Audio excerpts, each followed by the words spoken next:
as a kid, I Yes. had the Middle Earth role-playing game. Yes. And in it, it was very explicit that the orcs are evil. It was talking that they worship. I remember the phrase, they worship the darkness, you Okay. know. And then this was, but they're the bad guys. And They're your adversary. So yeah. okay. But my father had a major problem with this. That the orcs are demonic. So this book is not allowed to be in the house. Even though you're fighting the orcs, you're not adopting. Right.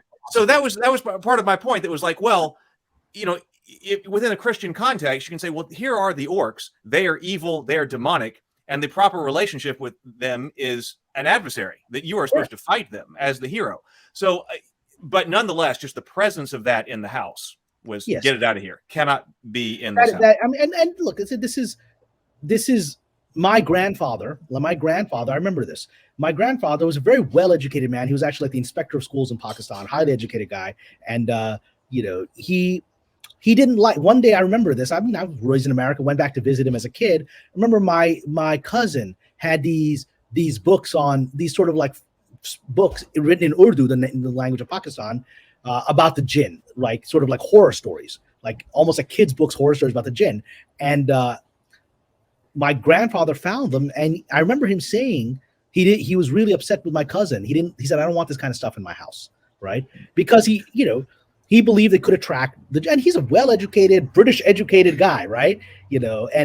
But he's like, I don't want this kind of stuff. It's bad energy. I don't want this in the house. I think conservative religious people generally dislike seeing anything that they feel can attract negative entities of their tradition. That's where the fear seems to come from. And maybe the fear is not unfounded. Maybe, there is an Islamic belief. You talk about the jinn, they hear you, and they suddenly take an interest in you, right? Yeah. And so do you really want their attention? Yeah, I think that could definitely be a part of it. As like, for instance, Dungeons and Dragons and orcs in general and fantasy has evolved, and now they are less demonic. This is what I was talking about, humanizing the demon, because like I said, personally, I'm not religious. This is not my position, but I try to understand all these positions. If I were a conservative, Southern Christian, I'm like, which one would be worse? The book which does present the orcs as demonic, yet your adversaries, they're what you're supposed to fight. Or like the newer kind of stuff where the orcs are, actually, they're not really all that bad. And they might even be something that you want to be. And that for a conservative religious person, the latter is more dangerous because the idea is now you are humanizing the demons. I see. That's what I would think. Get suckered by them, right? That was how they would think. I would think. I would think, but I personally haven't seen that talked about quite as much. Like the tieflings, even the tieflings in Dungeons and Dragons now extremely popular, and that's like your direct infernal ancestry. But what does infernal ancestry do for you in Dungeons and Dragons? It gives you cool eyes and some skin color and like some horns. Sure. And so I could see, as I was writing this, I was like, well, I could see how somebody would definitely take the approach here that we are humanizing the demonic. And this is actually worse than the presentation of just the demonic as something evil. I thought it was a really interesting commentary on evil in society and the way we approach this. Well, look, I had this conversation recently with a friend of mine, Carrie Smith. I don't know if you're familiar. She's a conservative YouTuber, used to work in Hollywood, and then she was very liberal and leftist, and then she found her relationship with Jesus, and she became a Christian, and she walked away from a lot of the ideas she once espoused, leftist political philosophy, and she's a big critic of it. But she has this wonderful channel where she talks about her. She has all kinds of guests on there, and like, I'm a Muslim guy, she's a Christian, and I'm always invited on there. But we had a very interesting conversation recently, where she said, because in her new belief system, she believes morality is objective and that it's universal. And I said, okay, I think to a large degree that's true. I think most of us would agree that murder in pretty much every culture is not good, incest, these kinds of things. Pretty much every culture has taboos on these things. But let's go a little deeper. And I hit the thing that I knew might startle her, which it did, and led to a very intense conversation between us, because she had always thought I believed everything she believed, right? And I'm like, well, actually, I'm not actually a Christian. I am a Muslim. I'm a different tradition, right? So I said, she didn't know that?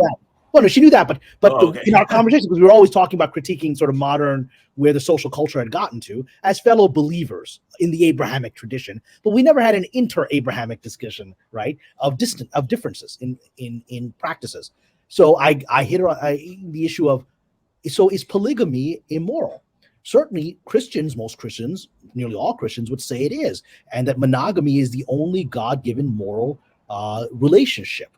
I might have heard this conversation. Yeah, and I said, well, that's certainly the point of view. Certainly, that's the official stance of Europe and America, and that we are Christian origin countries, right? But polygamy exists and has existed historically throughout the world. Exists today.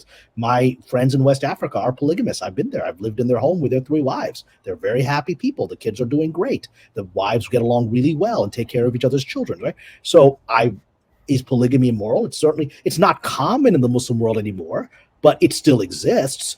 And I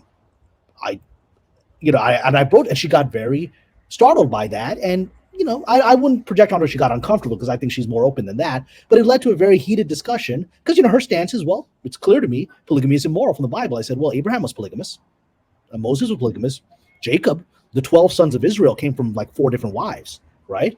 And they're the formation of the chosen people within Judaism and in Christianity, right? So I was like, there's no indication in the Old Testament of the Hebrew Bible, none, that polygamy is immoral, none whatsoever. It's a standard practice of the Middle East. What the origin of monogamy is interesting, because it is something the Roman Empire imposed as a means of organizing their empire, where men had one official wife that was recognized by the Roman law, and those children would be legitimate. But men were also had children through slaves, they had mistresses, and those children were illegitimate under Roman law. They did not have property rights. It was a way of controlling property rights. And then Christianity, as it evolved inside of the Roman Empire, wasn't out there monogamy was the norm when Christianity is spreading in Rome, in Turkey, in North Africa, all Roman Empire, right? In Europe, monogamy was the cultural norm because the Romans had imposed that for several hundred years. It wasn't the norm in the ancient Middle East, but in the areas of Christianity developed, it was the norm. So nobody even questioned that. Of course, Jesus, I'm sure, would have supported monogamy. It's not clear at all, because first century Jews were polygamous. The disciples may have been polygamous. It was just the norm there. Monogamy was not the norm in Jesus' time in his environment. So this led to a very intense discussion between us. And ultimately, there was no resolution, because as a devout Christian, she said, well, then Abraham was immoral. Moses was immoral. I said, well, okay. But, God told Abraham, he ended, don't do child sacrifice, don't worship idols. He was very clear about the things not to do. He never told him you can't have more than one wife. He had Hagar, he had Sarah, he had other wives. Moses had at least 2 wives that we know of. Moses was told, don't worship idols. Here's your 10 commandments. Not one of those commandments is be monogamous, right? He could have said be monogamous. And this got her very, she was quite startled by this, because it was a shaking of this black and white worldview about universal morality on a certain level. And, I think it really startled her, because it was a perspective. To her, polygamy is evil. It is satanic. To me, it's one form of human organization that in my religion, God has permitted under certain restrictions, and that's not immoral to me. So, and here we are, 2 Westerners, and this was the first time she's like, oh my God, I don't think I've ever disagreed with you before, but I disagree with you on this. And it was a fundamental disagreement about the morality of a practice that exists on a substantial portion of the planet. It can't be resolved, because it comes out of 2 philosophical backgrounds that have this presumption and so it's nothing to question. It's either immoral or moral. And if it's immoral, then Abraham was immoral, and all the biblical prophets were immoral, and you needed Jesus to come and clean it up. That's her perspective, right? From the Islamic perspective, well, this was all normal. It's you, the guys, that put a restriction on something that was always happening. And that's not something that Jesus taught from an Islamic perspective. We couldn't resolve it. So from her point of view, my perspective on that issue is evil.